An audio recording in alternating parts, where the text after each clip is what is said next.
Okay, everyone, we're going to get started with the last session of the conference besides John's closing with the prizes. So I will try not to keep you all too long. I am Jessica Frank, A to J Authors Project Manager for CALI. I'm going to go first today, and then I'm going to turn it over to Debbie Ginsburg. And I will try to keep it to about 20 minutes. Debbie will go, and then we'll have time for questions at the end. So today I'm going to talk to you about what we're teaching to law students and why it's not enough to properly set them up to be practice-ready lawyers. I'm going to show you how tech is the solution, which I'm sure you've heard before, but it's really true here. And then I'm going to show you how you can bring this back to your own law school. So let's start off with what law school is teaching and why that's not enough. So in preparation for creating practicing attorneys, law schools are teaching them substantive law, procedural requirements, like torts, crim, biz org, legislation, foundational courses. Then, of course, the students can specialize and take on courses that are more related to their future practice areas, which is great. Learning to think like a lawyer and then learning how to apply that framework to a practice area is critical for lawyering. Generally, law students also learn procedural rules about how to practice, but it's often high level, like the federal rules of procedure or the federal rules of evidence. Students are going to learn a little bit about rudimentary bill keeping, timekeeping if they're in a clinic, and they're going to learn a little bit about client relations and how to properly communicate with clients. There's even going to be a little bit of tech competency like email redacting or how to handle different documents and that kind of stuff. My argument today, though, is that we are still missing fundamental skills that lawyers need on day one to practice, most notably heuristics and empathy. So let's start with heuristics. My old boss was Ron Stout, and this was one of his favorite words. Every time he presented about A to J author, he would talk about heuristics, and it's just a fun word to use. It's one of those $100 words that we learn in law school, so I keep this one in my back pocket. So heuristics, they're essentially rules of thumb. They're the little things that practicing lawyers know that aren't necessarily written down in a case book or in the procedural rules. It's things like make sure to bring 3 copies. Make sure to only file this type of motion on a Tuesday, because if you file it any later in the week, it's not going to get through the process in time. Or it's like make sure to bring an extra copy if you're going to need the sheriff to do service of process, even though that's not written down in the rules. It's all that knowledge that you accrue from actually doing the practice of law, doing the thing day to day that you learn that isn't written down anywhere. So it's not necessarily captured because it's not something that is, it's often specific to this courthouse or this type of legal proceeding or this judge, and it's unwritten. So they're not taught in law schools. They're the currency that you earn as a lawyer from years of doing the thing, but they can be crucial to succeeding or having a successful outcome in a legal proceeding. The second component that's majorly missing from law school education is empathy. So empathy is the ability to understand, to emotionally understand what other people feel, to see things from their point of view, and to imagine yourself in their place. In the context of law, empathy is the ability of legal professionals to understand and share the emotions, experiences, and perspectives of their clients, colleagues, and even adversaries. Empathy is critical for good lawyering because it enables lawyers to better grasp the nuances of their clients' situations, leading to more effective communication, advocacy, and problem solving. Empathy in law fosters trust and rapport, making clients feel heard and respected, which is crucial in navigating sensitive legal issues. It also helps legal professionals to design and implement legal solutions that are more humane and considerate of the individuals affected, ultimately contributing to a more just and equitable legal system. So there was a quote about Brad Pitt that said he was missing the sensitivity gene. So that's exactly the argument here, that the sensitivity gene is what is missing from a standard legal education. So that human connection is what's missing in legal education. How can we fix that? Obviously, technology is the answer. So yes, I did say that. Cold, hard, written code is going to be the solution for a lack of empathy in lawyering. Now, I know we're all in our AI era. That's all we've talked about at the conference. And if you're not familiar with what being in an era means, like you're not a Taylor Swift fan, you're not a mom of a Swiftie, or you're not a Kansas City Chiefs fan. Being in your era is where you are involved in it, you're integrated, it's coming up everywhere, and it's starting to be showing up all over the place. So we are in our AI era. So there's talk all throughout the conference about ways to use it, ways to protect against it, ways to make sure that there aren't improper uses of it. But all of that is to say, my argument is that we can teach empathy and even heuristics with technology without resorting to AI. We can use an old school method of technology. So we don't need a humanoid computer to teach law students to be human lawyers. What we need is document assembly. So that's a big thematic shift there. So let me talk a little bit about, whoa. I made it like in the fancy lettering, so you know it's, all right, so let's talk about how we bridge from caring about people, which is at the core of empathy, to technology, and then specifically to document assembly. The thematic tie-in is access to justice and the access to justice crisis. So let's spend a couple of minutes on a history lesson. There's the civil justice gap. 92% of the legal needs of the poor go unmet every year, according to a 2022 study by the Legal Services Corporation. That's 92% of low-income people facing at least one legal issue a year that don't or can't deal with it. Here's where my lawyer math comes in. Statistically, 13.1% of the US population was living below the federal poverty line. The last time I saw the data from 2016 to 2020. That's 42 million people. Another 15 to 20% of people live at that near poverty line and would likely qualify for legal aid based on their income. You get, if you add that for those 15 to 20% and 13.1%, you get about 100 million people who need legal assistance each year and don't get it. And it's not just traffic tickets here that they're dealing with. Civil legal issues are life-changing. Consequences like child custody arrangements that need to be changed that don't. Domestic violence petitions that don't get filed properly, so then the restraining orders aren't issued.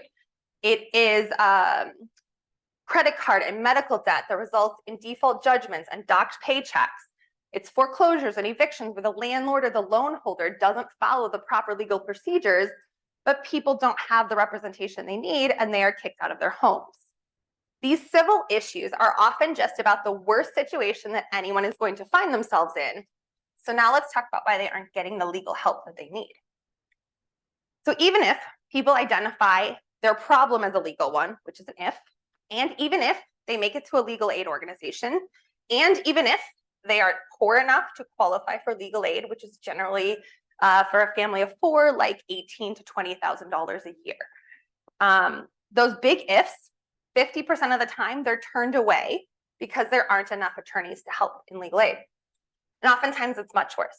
So for example, we worked with a Nevada Legal Services Corporation, legal aid, and they were talking about their statistics. And for the year that we were working with them, they had just done a study where they looked at 147,000 legal needs of their target population of people who were living at 125% of the federal poverty guideline or below. They were only able to provide service for 24% of the people that year. So across the country, people are being turned away from legal aid organizations. With nowhere to go, by necessity, they become self-represented litigants. One of the most challenging aspects of representing yourself in court are court forms. They were written by lawyers, for lawyers. They were meant to be gatekeepers. They're overly complicated, full of legalese, and often are too difficult for self-represented litigants to complete on their own. So to recap, sunny statistics. 100 million people who are too poor to afford a lawyer. There aren't enough free or low-cost lawyers by 50 to 75% of the need. And the people that are then forced into the justice system alone have to tackle gatekeeping legal documents, and they're dealing with just about the worst situation that they're ever going to face in their life. Okay, so you stuck with me for that sunny history lesson. Here's where the tech for the good of humanity ties back in, along with some light at the end of the tunnel. I was really like on a metaphor kick when I was writing this, so bear with me. There is good old-fashioned tech that is used to bridge at least part of the justice gap for self-represented litigants. We can tackle those gatekeeping legal forms with document assembly. So as not to bury the lead, I am CALI's A to J author project manager, and I'm talking about CALI's own A to J author. While we are not the only tool out there that is available and doing good work in the world, we were the first document assembly tool specifically designed for self-represented litigants, and we have been helping to automate legal forms and procedures for over 20 years. CALI and Chicago Kent developed A to J author in 2005 as a tool to transfer the legal expertise of a lawyer into an automated form that can be accessed online any time of day, thousands of times. It multiplies the impact of a single person, a single attorney's expertise in a low-code platform. A to J breaks down the interview into manageable chunks. The idea is that there's a lot of white space. You are presented with one question at a time. There's a guide avatar and an end user avatar, and you walk down a pathway to the completion of the document. We also include what we call just-in-time learning features, which are legal explanations, definitions, and additional help at the point in which the user needs it. When they are presented with the question that says, are you the petitioner or the respondent, they are given the definition of what a petitioner or respondent is. At the point in which the question asks, what is your case number, or what jurisdiction are you trying to file this in? You can have a picture of the form they should have gotten in the mail with a big old circle and an arrow pointing where they can find that information. You can have videos, short legal explanations, links out to additional resources, anything that's going to help the end user answer the question, not all at once, but at the point in which they need it. And those self-representing litigants love it. So what you're seeing on the screen here are from the New York courts. The New York Courts Access to Justice program has been automating using A to J author since about 2009. On average, they run 125,000 guided interviews every year for the last 15 years or so. They include in their packets, what prints out for the SRLs, self-represented litigants, is a piece of paper that has basically a survey at the end.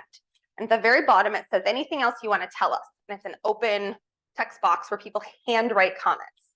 These are some of the handwritten comments based on the New York's DIY programs, which use A to J author. Very user-friendly. Thank you for the program. Best I've seen of this type. If you Google New York Courts DIY testimonials, they have a whole web page devoted to it. A little bit more math, because David told us to use math, right? Pepper and math. We had an intern a few years ago who went through and looked at the 14,000 handwritten comments that the New York courts have gathered that have been filed with their papers for the past 15 years. The intern then classified them and categorized them based on whether they related to the experience in the court system or the software itself or something else. The feedback from related to the software, related to A to J author, 90% of that was positive. So in addition to this, we are getting continual feedback to this day. It's tied into most A to J guided interviews, but there's the opportunity to provide feedback. These guided interviews, A to J guided interviews, have been used 8 million times. By the end of this year, we should be close to like 8.75 million. Uses in 44 states, 4 countries. In 2023, I did the little, at the end of the year, the beginning of this year, the end of last year, just a little infographic. So we've helped 518,706 people. Most people complete the interviews during their lunchtime.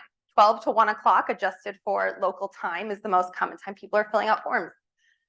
We had 152 countries run the interviews. There were 3,000 new interviews created, which includes like 1,000 that I made testing, but 1,700 of them were modified. So they were updated, new law was added, people were checking it, law students were using the program.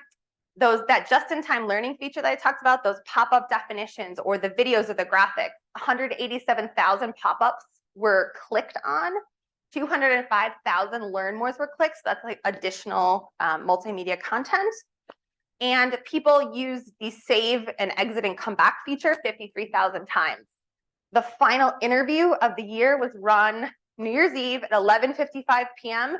In Kentucky, someone was thinking about changing their name.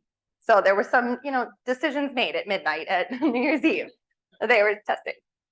And about half of the 520,000 people accessed it on their phones. The other half were mainly on desktop. All right, I've sold you, I know, on document assembly, helping to bridge the justice gap. But how does that actually make for better lawyers? And how does it tie back to legal education, which is always CALI's main focus?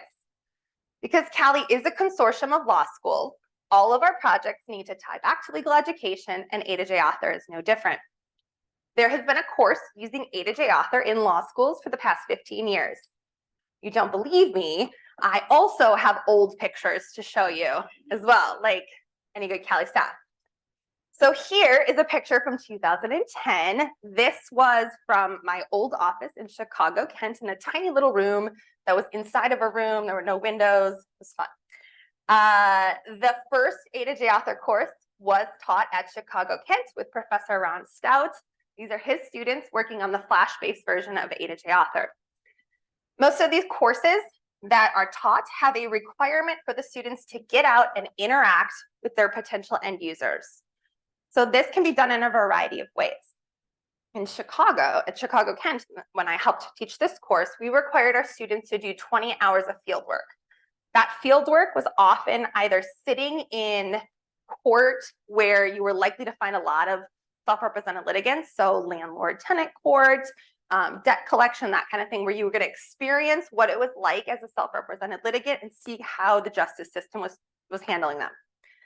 The other option for their 20-hour requirement to build this sort of connection with the people who would be using their forms was the self-help web center there. And that was a student-run volunteer desk in the Daily Center, in the clerk's office, right at the point in which they're going to try to file the paperwork. The students helped something like 5,000 people a year to complete their court forms at the Daily Center. This requirement of field work is important for making that jump with empathy. You have to see people in their real life situations and see that court, it's not the hypos, it's not the clean appellate cases or Supreme Court cases that you're reading. It's messy and it's sad and it's people's lives, and you can see that they bring their grandchildren to help them if English isn't their first language, or they're hauling in their toddlers because they had to take the day off work and have to bring their kids with and there's no daycare. You see something that you don't see in any other way in law school, maybe with the clinics, but this is really where the empathy and the legal technology collide. So empathy is built when you are repeatedly exposed to something that is outside your normal bubble.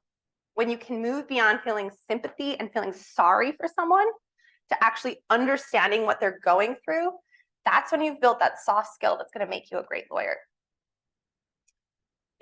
Also, I have pictures of Deb from decades ago. So I included this in our slide. No, this picture is really a cohort of our faculty from the first A to J course project that CALI ran about a decade ago. We worked with funding from the Legal Services Corporation to bring these type of legal tech and access to justice courses to law schools across the country. Over the past 10 years, we've racked up 25 plus schools that have taught a course related to A to J Author. I continue to evangelize for these types of courses and push for greater expansion. It doesn't have to be the absolute latest tech to still be a tech competency skill that is essential for future practice. So be like all the cool kids here and join us if you're interested in teaching a course. We have resources available to help you integrate A to J Author into a variety of law school courses.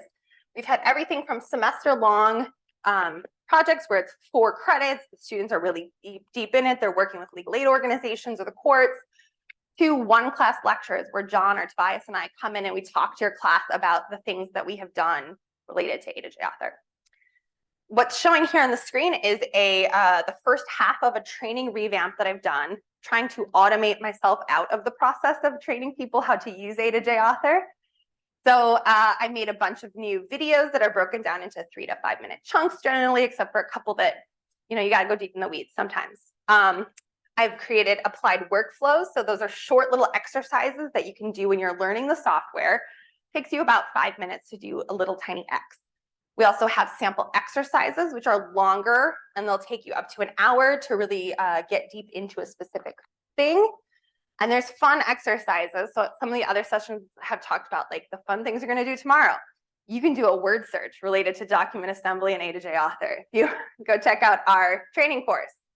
And then, like as I mentioned, John and I and Tobias are available to come talk to your class and to help teach your law students how to gain these soft skills of the rules of thumb that they're going to need in practice and that self-represented litigants need, and the soft skill of empathy.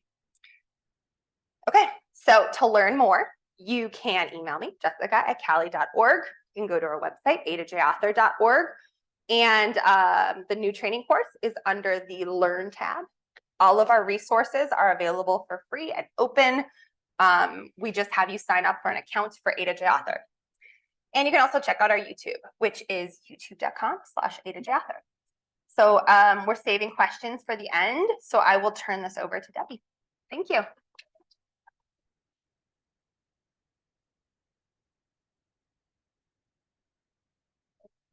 Go through some extremes here. So honestly, in many ways, I have to put this thing on so everyone can hear me on Zoom.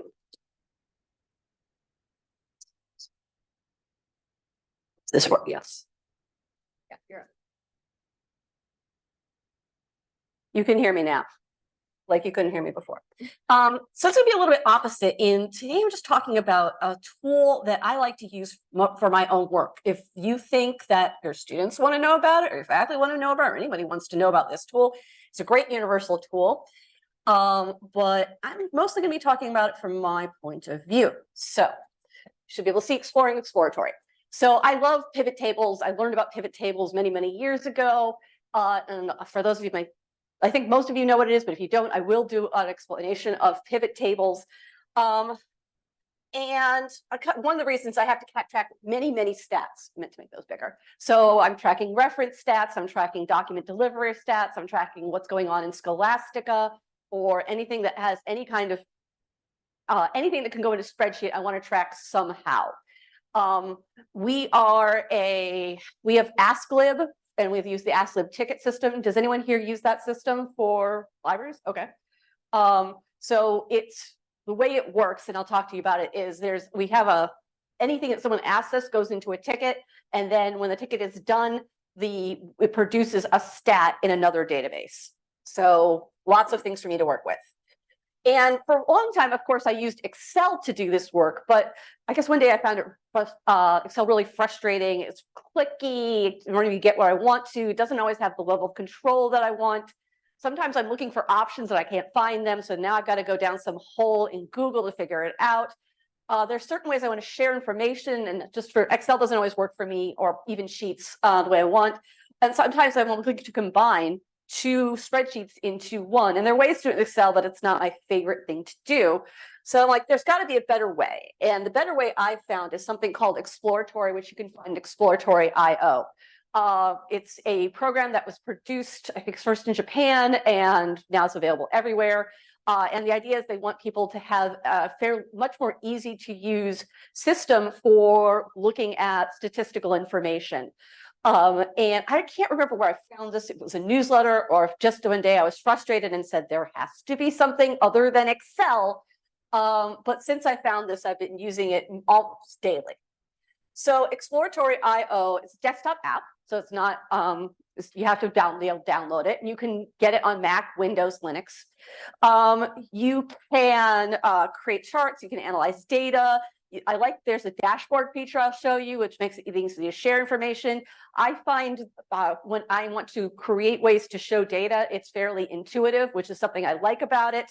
And it's free for academics. If you're not an academic, there are other prices you can pay, but it's nice for us in academia that this is free. Oh, hey. Exploratory is project-based, so I can have different projects for each thing. So usually I have projects for every time I want to do stats for a particular quarter. And once I do that, I can just import the data, and I can import it from all kinds of things.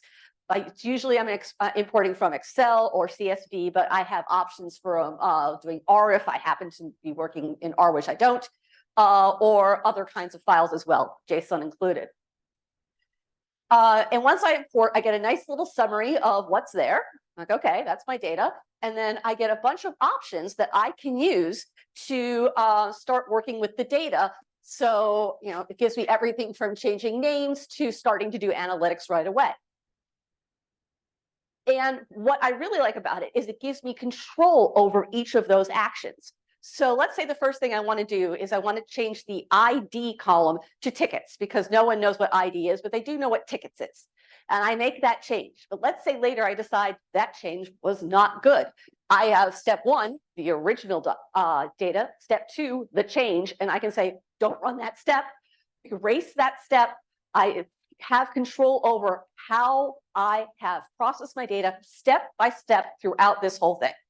So I really like having this level of control. So they provide information in a table. Great, I can get a table anywhere. What else can it do? The next tab is the one I use the most, and that's charts. Now, obviously, charts, you can get things like bar charts, or you can get pie charts or that kind of chart. But the main kind of chart I use, because for some reason this is under charts, are pivot tables. Now, I know lots of people don't know what pivot tables is. Microsoft doesn't know what pivot tables is. It gave me these nice tables here. I asked ChatGPT what a pivot table, can you? Yeah, okay, thanks. Good old draft logs. So pivot table. Let's say I have a bunch of information, like I know, and this is all made up data. I know that the faculty have asked for these number of books and this number of articles, and the faculty assistants asked for this number of court documents or other documents, and I want a sort of count of each one of these things. And there are things I could do with this to get those counts with maybe formulas in Excel or trying to do some direct counting, but there has to be an easier way. And that way is a pivot table. Basically, it takes these columns and turns them around so that I can really understand that information in a new way. So it turned it around, and now I have articles pulled out individually, and I can see how many the FAs did, how many the faculty did, what else we said, and I could get the total of the different number of tickets we had for each question. And that is what the pivot table did. It went from this mess to this clarity. And I've been using this for a long time and I can do things like, is anyone coming to the reference desk on Sunday? No, they're not. Hey, powers that be, maybe we shouldn't be doing reference desk on a Sunday because I turned this around and now you can see no one's coming. And that's exactly some of the things I'm using this for. So who's using our services when? How much time do we spend working with JDs versus some of our other users? What kind of user interactions are we having? And then I can bring this information back to, again, the powers that be and go, take a look at what's going on. Here's some of my recommendations looking at the numbers, among other things. What do you think we should do now? So these charts are listed in pivot tables, and for each one, it lets me choose the row, the column, and the value. So I can choose a bunch of different things. So in this particular table that I just showed you, the row is the type of question, the column is the user type. And that's all I have to do is pick from these top drop-down menus based on what's on my original data, and I can shuffle these menus back and forth and add different information and start looking at my data however I want. And it's that level of flexibility that I really appreciate about exploratory, because it really starts to show me my data in different ways. So in this case, again, type of question is what I asked, user type is what I want to see, and the number I want to see it on is number of tickets. So I've controlled 3 variables in this particular pivot table. I can control more. So let's say I want to add to that, or I want to change it to item total. I don't want to know the number of tickets. I want to know the total number of items that we have given out to the faculty and the faculty assistants over a particular quarter. So I can change the variable of value from tickets to item total, and now that is the new value. So it's just as easy as looking at what my options are in a drop-down menu and picking from that. So I can look at different tables that have different information and different values, and I can see if there's a correlation or something that's that I'm missing.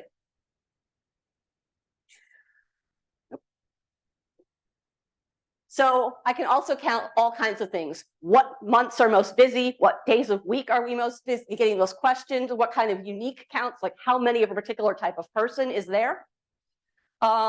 So here I'm looking at, hey, I want to make sure that each of the people in document delivery are doing about the same amount of work. Let me look and see how many tickets each answered during each month of our quarter and make sure that it's more or less balanced. And I'm saying, okay, some months are a little better than others. Sometimes that has to do with vacation or leave, so I know what's going on. And the rest, but overall, I can see it's pretty balanced. So I think things are going pretty well there. I can also see over days a week if I want to, if there's a pattern over the day a week that people are getting tickets from.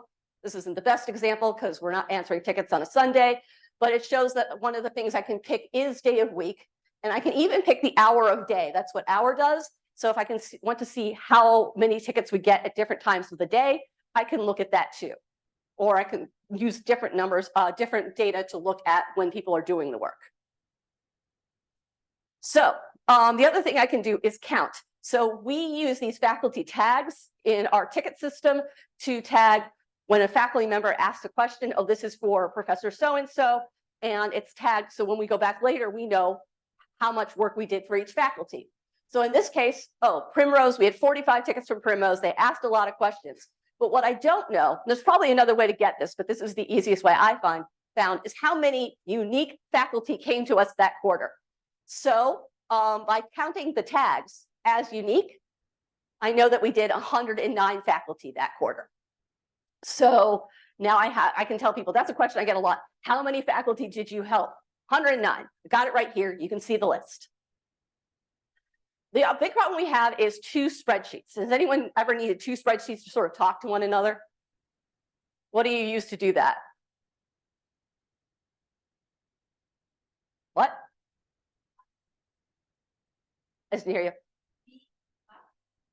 I'm not hearing her. I'm sorry. VLOOKUP. That is one way to do it. VLOOKUP. Sorry. But what I like to do is I like to join them. So you can do that really easily in exploratory. I find this much easier to do in exploratory than in Excel. And what it does is it adds columns to the target sheet. So you basically have one large spreadsheet that has all your information.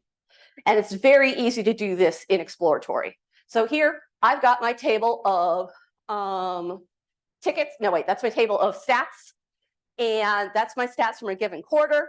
And then I've got my table of tickets, and those are my tickets of a given quarter. And I'm going to want to combine them into one table so I can ask things like, how many tickets do we get on a Sunday? Because one of these has the information about, or how many items do we get on a Sunday? One of these has information about items. The other has information about days of the week. I need to bring them together. And so I take my target data, my target spreadsheet, and I pick the data that is the same in both spreadsheets. And that data is ticket numbers. So every ticket generates a ticket number. And then when the ticket is then set to stats to collect the statistical information, those numbers are the same. They are not always the same. There'll be some that are left out, one or the other. But I still like to join them all. But I have an option. I could keep everything from the current data frame and just bring things over that match the current data. I don't pick up anything else. Or, I could do, keep only ones that aren't in both, but I like to do a full join. The reason why is I'm counting things on a quarter. So I would have a bunch of tickets, but some of those may be still open. So they don't have stats yet. So there'll be some tickets that don't reflect in the stats area.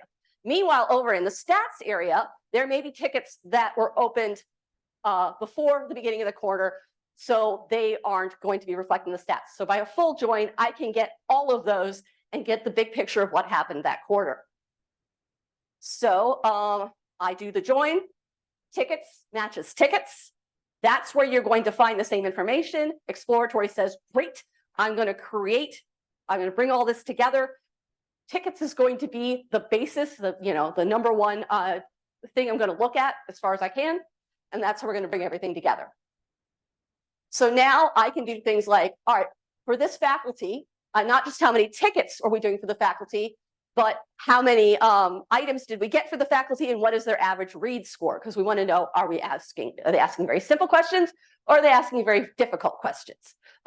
Because that's also a factor in how we're making sure balancing works. So someone may have fewer tickets because they were dealing with getting a bunch of court documents, and that's a much harder thing than printing out a PDF and sending it to their faculty assistant. So we try to make sure that's balanced too. So we can also do the same thing for day of week, not just number of tickets, but item totals and average read scores. See if there's a pattern there. Probably not, but I want to look anyway.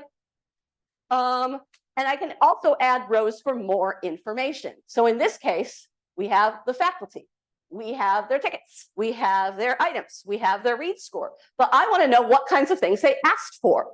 Did they ask for books? Did they ask for scans? Did they have a problem with renewing? And I can see for each faculty what kinds of things they asked and what kinds of, what was involved in helping them just by adding another row. So this one, I've got 2 rows, tags. I got another row, type of question. Then if I were to reverse this, then it would be listing type of questions on here. And then underneath each one, it would list faculty. So I can easily just drag and drop to flip the data. On value, I have tickets, I have items, and I have read. And you'll notice that each one of these has a different way of presenting the numerical information. Tickets, I'm counting unique tickets because I don't care about the tickets as numbers. I don't need them to add, 1, 3 of the long numbers that each ticket has together. I want to know the number of unique numbers it sees because that tells me the number of unique tickets. Item total, simple sum, no problem. Read score, don't want a sum of the read scores. I want the average. So I say, give me the mean, and it gives me that information. Sorry, so then it gets all dry in here and I can't breathe anymore. So I can get lots of information all at once.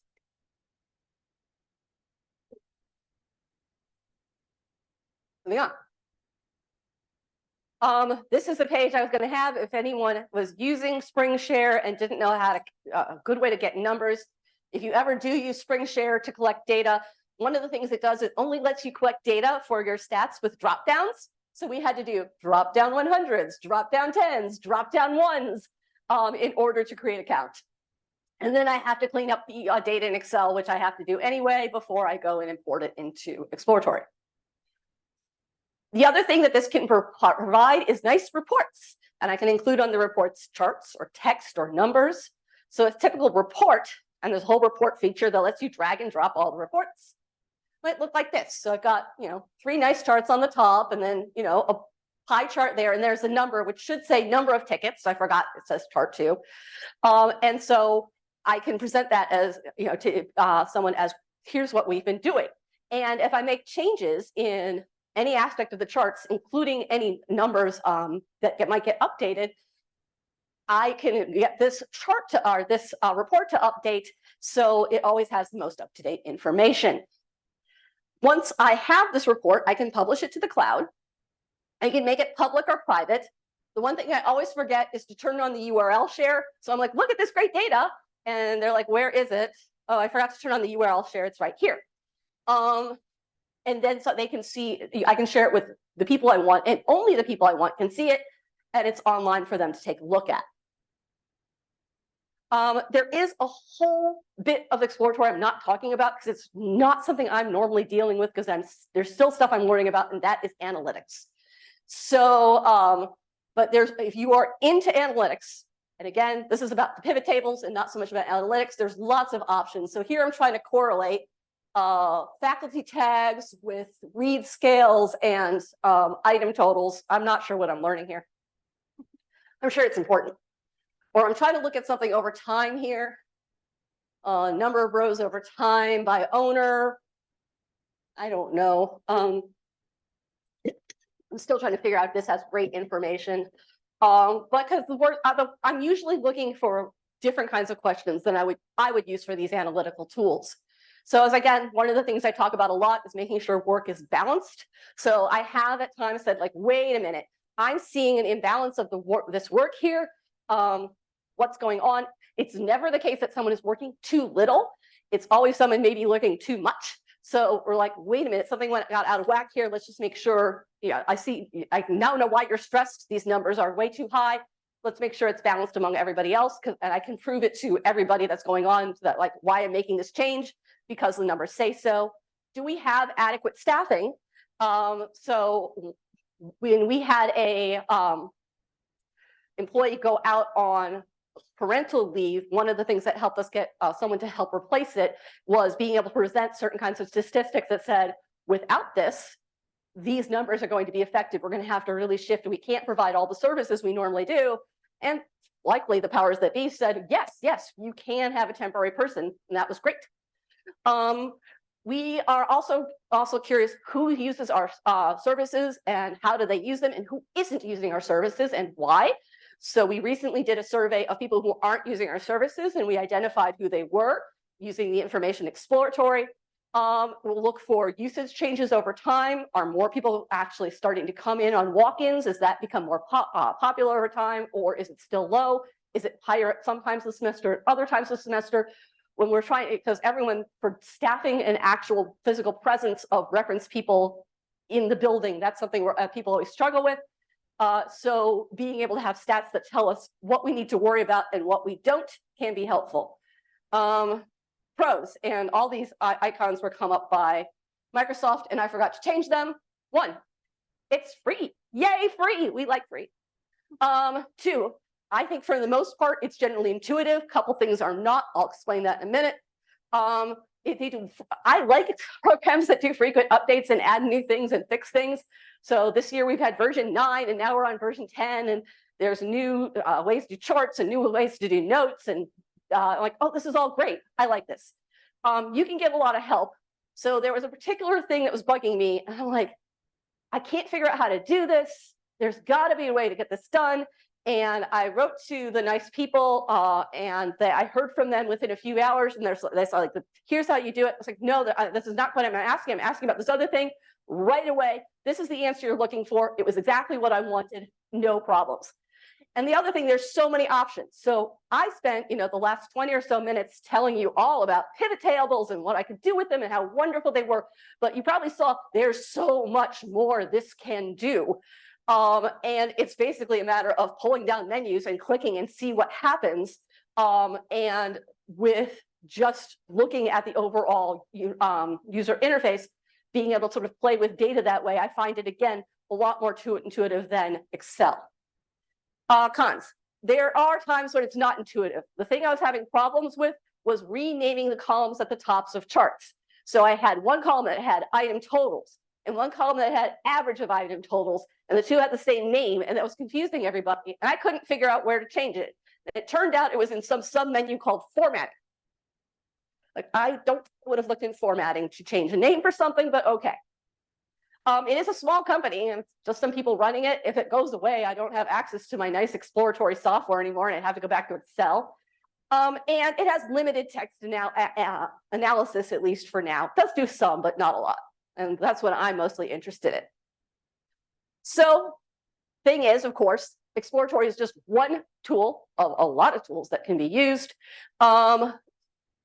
If I want to do AI text analysis, then the tool is not exploratory. The tool for that is something like ChatGPT. Of course, I have to put this in ChatGPT Enterprise because that's the one that my school has rated as being secure enough for the kind of information that might be in a document delivery or a reference ticket or statistic.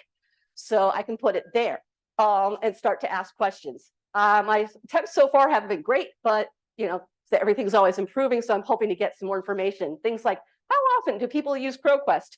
Do we get a lot of international law questions? Can you give me a sort of summary of the kinds of questions we get on a Wednesday?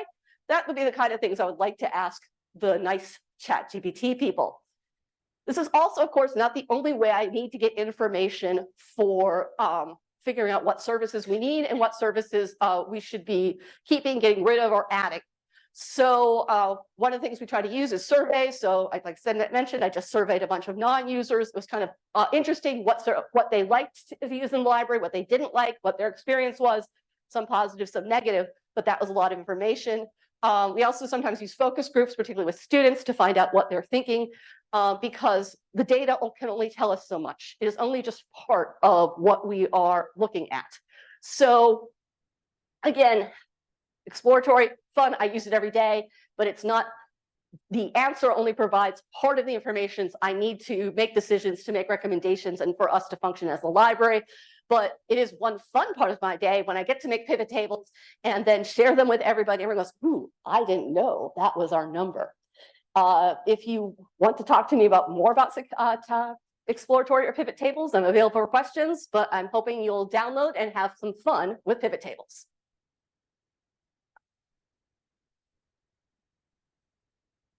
Jessica, we have a question for you online, which Okay. is there a way to update the avatars within A to J? So we have the option for avatars. This is a weird question for me. This is a question, like a weird question for me because they're like my babies. Been doing this for like 15 years. So people talk bad about my avatars. I have to fight you, but I get no, yeah. So you can, the option for the guide avatar currently has male or female, has 5 skin tone options and 8 hair color options that you set as the author. The end user is able to pick their own avatar from 8 representational pictures with, again, same 5 skin tones and 8 hair colors. So I'm not going to do the math on that one, but there are X number of options that could be available. A pivot table could tell you. There you go. Come back next year for the pivot table. So yeah, you can change it. You also can run A to J author in what, because the avatars are my baby and I am the project manager, we call the reduced user interface because it doesn't have the avatars, but you can run the entire situation without avatars if you prefer.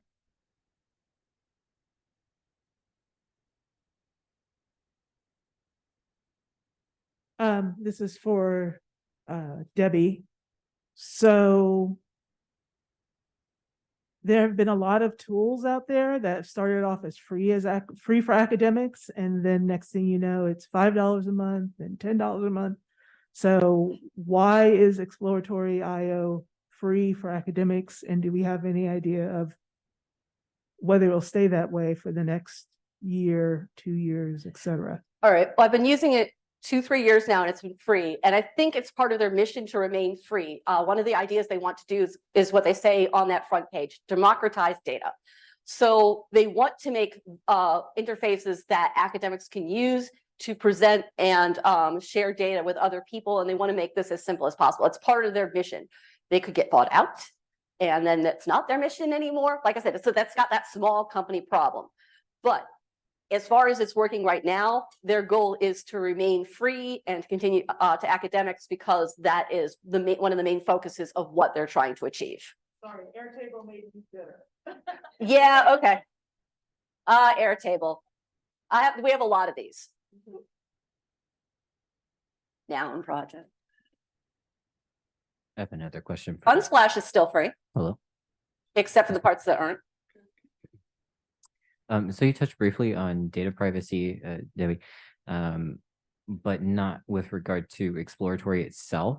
So when you feed it to the ChatGPT Enterprise, that became a concern. But for exploratory, well, like, how do you anonymize the data before you put it in there, or what kind of data privacy? Exploratory, it's more contained. There's probably a little bit more, but I'm not usually putting the text part in there. So we're concentrating on the numbers. Also, when I'm loading the information in exploratory, it's on my desktop. So the base information on the desktop, only thing that gets shared is anything I put in those tables. Again, that doesn't include the text, because that would be too much and not helpful. So Thank you. I knew someone was going to ask me that.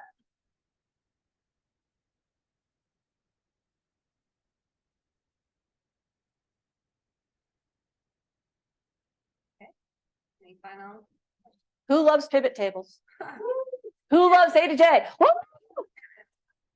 Okay, so the next session is the closing plenary, and I don't know if we have snacks in between, but there's probably still something out there. So thank you all for coming. Thank you.